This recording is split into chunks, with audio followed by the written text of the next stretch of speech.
So if you want to make 6 figures, you can't just be talking about you want to make 6 figures. You hear what I'm saying to you tonight?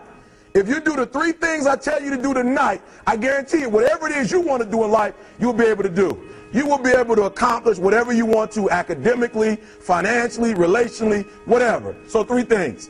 All right, now I'm going to tell you the story. I got to get out of here. And the story is about, you guys have probably heard about this before. It was a young man who, he wanted to make a lot of money, and so he went to this guru, right? And he told the guru, I want to be on the same level you're on. And so the guru said, if you want to be on the same level I'm on, I'll meet you tomorrow at the beach at 4 a.m.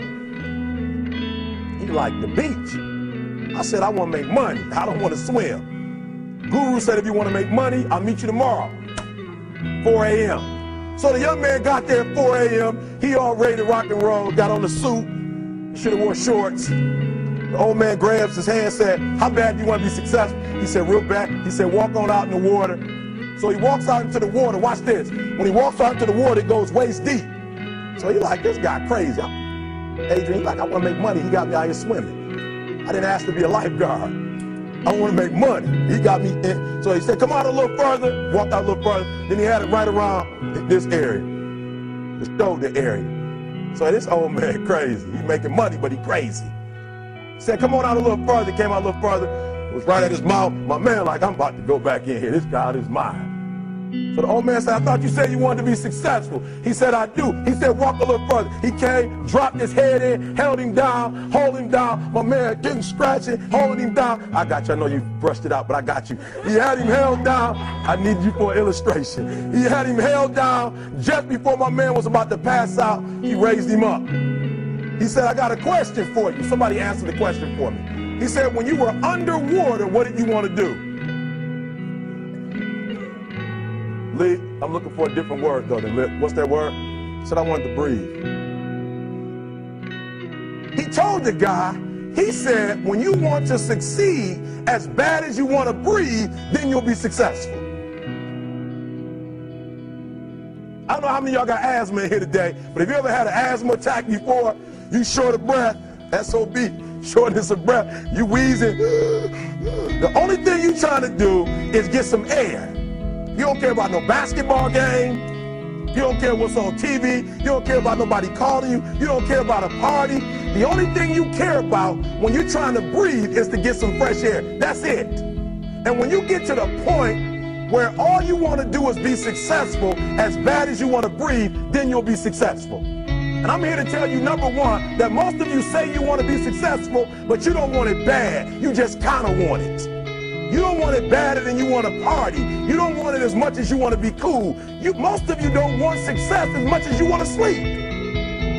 Some of you love sleep more than you love success. And I'm here to tell you today, if you're going to be successful, you've got to be willing to give up sleep. You got to be willing to work off for 3 hours of sleep, 2 hours. If you really want to be successful, some days you're going to have to stay up 3 days in a row. Because if you go to sleep, you might miss the opportunity to be successful. That's how bad you got to want it. You got to go days without, listen to me, you got to want to be successful so bad that you forget to eat. Beyonce said once she was on the set doing her thing, 3 days had gone by, she forgot she didn't eat. Because she was engaged. I'll never forget when 50 Cent was doing his movie, I did a little research on 50, and 50 said that when he wasn't doing the movie, he was doing the soundtrack. And they said, when do you sleep, 50? Sleep. He said, sleep. Sleep is for those people who are broke. I don't sleep. He said, I got an opportunity to make a dream become a reality. Football players, how many football players? Got anybody like football in here? Raise your hand. Anybody like football? Emmitt Smith. I used to be a Cowboy fan before they did my boy Tom Landry wrong. I used to be a Cowboy fan. And watch this, there was a commercial. Emmitt Smith had won his first Super Bowl, and he had this commercial when he was lifting weights. I don't know if you saw the commercial when he was lifting, and Emmitt said, you know what? I won the Super Bowl, so I can rest now. He was doing his bench press. So he said, I won the Super Bowl, so I can rest now. So he throws up about 325, boom. And he rests for about 2 seconds. And he, boom, boom, boom. Did you see that? He'd already won a Super Bowl. He said, I think I'm going to take a rest. And he rests for how long? 1 second. Most of you won't be successful because when you're studying and you get tired, you quit. And I'm here to tell you today, if you got somebody came to my office the other day crying. I said, look, don't cry to give up. Cry to keep going. Don't cry to quit. You already in pain. You already hurt. Get a reward from it. Don't go to sleep until you succeed. Listen to me. I'm here to tell you today that you can come here, you can jump up, you can do flips, you can be excited when we give away money. But listen to me, you'll never be successful until I don't have to give you a dime to do what you do. You won't be successful until you say, I don't need that money, because I got it in here. So listen to me. Emmett Smith said this at the end of the commercial. Emmett Smith said, all men are created equal. Some work harder in preseason. I'm going to say it again because you might have missed it. All men are created equal. Some work harder in preseason. So that means that there are some people who are going to see the professor, going to see the TA. And even when the professor says, I don't meet with you, my TA meets with you, you say, I don't want to talk to your TA. I don't pay the TA. I pay you to teach me. So you're going to have to find some time to meet me. If I got to meet you at the mall, if I got to meet you at your house, you are going to see me.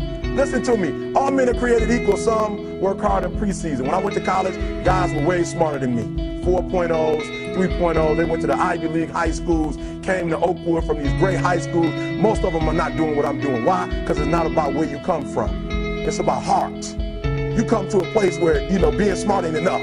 You got to have heart. That's number one. Watch number two. Number two, catch number two. I wrote it down. I wanted to make sure you got it. It says, watch this. We're talking about sacrifice now. The important thing is this. You're right in why I'm saying it, because I only have about 3 more minutes. Listen to me.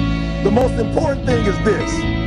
To be able at any moment to sacrifice what you are for what you will become. That's the number 2 thing. You got to catch that one. To be able to, listen to me, at any moment. Some of you can make sacrifices when Monday Night Football is not on. You can make a sacrifice. But when the game come on, for some reason, you just attach to it. For some of you, when your favorite show come on, you can make sacrifices on Sunday when ain't nothing going on. But when your favorite show comes on Monday, bam, some of you focus until the phone ring, and then you like, I gotta answer it. If I don't answer the phone, I'm gonna die. I'm saying to you today that there are some of you, if you give up your cell phone, you would be successful. But your cell phone is more important to you than your success. I'm going to say it again. I'm going to hurt somebody. Some of you need to give up your cell phone, because the time you spend on your cell phone could be used for your success. The time you could be using to be successful, you're using it on the cell. And the cell phone is not bringing you nothing but a bill. And somebody has told you you couldn't live without it. I'm talking about going deep now, giving up stuff. Watch what it says. To be able at any moment to sacrifice what we are for what we could be. I don't do well in math. You're right. You ain't never studied. I'm not good in writing because you have never written before. But I dare you to fail in writing for a whole year to see if you can get to the end. I dare you to fail. I dare you to take that same class over and over again. I dare you to stop dropping classes like you soft. Always want to give up. I'm dropping. Why are you dropping? I'm so grateful that the slaves didn't drop and quit. Say, I'm just going to stop. I'm a slave. I'm just going to be a slave. I'm going to quit. Listen to me. The slaves said, we will live because one day we will become. We won't always be slaves. So today, although we're slaves, we're going to act like we're free, and one day our children will be free. If the slaves would have just said, we quit, we give up, we would have died in the Middle Passage. But some slaves said, I don't care what we go through, we're going to survive this. 400 years of slavery, we're going to get through this. And you can't get through it 1825. You can't get through a writing class, and you got tutor after tutor, resource after resource. The problem is, you ain't never felt no pain before. You're soft. It's a soft generation. You quit on everything. Our people did not quit. Harriet Tubman not only made it, she went back and got some more. She said, you know what, I made it, but I'm going to walk all, listen to me, shh. not ride the bus. I'm going to walk all the way back down to the south to get some more. And you quitting on 1825? Now watch this. You quit after you, listen to me, you get a sleeping bag and you wait for them. You wait for the first WRA instructor to come in and you come out your sleeping bag, I need help. You quit after you do that.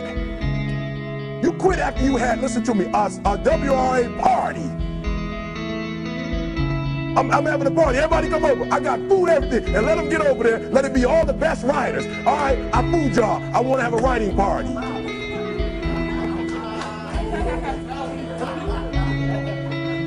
I'm serious. You quit and you ain't even tried yet. Last one, I'm sorry. Last one. Listen to me. Pain is temporary. It may last for a minute, or an hour, or a day, or even a year. But eventually, it will subside. And something else will take its place.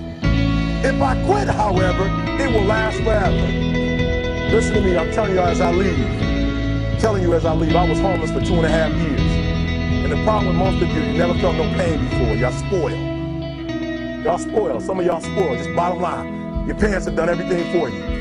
You never had to do nothing for yourself. You're spoiled. We're going to keep it real tonight. Some of you are spoiled brats. Every time you ever got in trouble, somebody in your house got you out of it.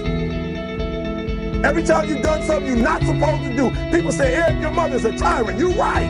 She kicked me out. You're right. She's mean, but she developed a man because she put me out there and said, you're going to have to grow up. And some of you have never learned to grow up. And so every time something get hard, you quit, you call mama. I dare you to take a little pain. I dare you. I dare you not to go home. Somebody said, I don't go home, I feel bad. Go through it. You ain't gonna die. At the end of pain is success. You're not gonna die because you're feeling a little pain. I'm not eating like I eat at home. That's why you're about to go to the next level, because if you keep eating like you ate at home, you'll keep being a boy or a girl. It's time to become man, woman. So don't worry about a little pain. My greatest asset is I was homeless, so I can't feel a whole lot of pain. I've already been alone. There's not a whole lot of hurt I can feel on a little paper, on a little test. So I leave you, listen to me. We have gotten to a point where it's midterms and we're moving forward. The days of you getting money, I'm not saying we quitting, but I'm saying the day has got to go from external to internal. You have to give it everything you got. No more TV, no more parties, no more playing. If you don't have a 4.0, what you need to be doing is studying. Get off the phone. I'm sorry, I'm not available until the end of this year. No, I'm for real. You reached the right number, but you called me at the wrong time. Call me back January 1st. I'm about to get busy now. Huh?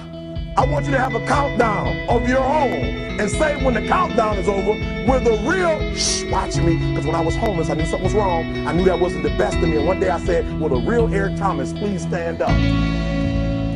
Will the real Eric Thomas please stand up? Stop being this high school dropout. Stop giving up. Stop sleeping on the street. Stop walking up and down Fecal Avenue like you ain't got nothing, and get your GED. Stop being afraid to take a test.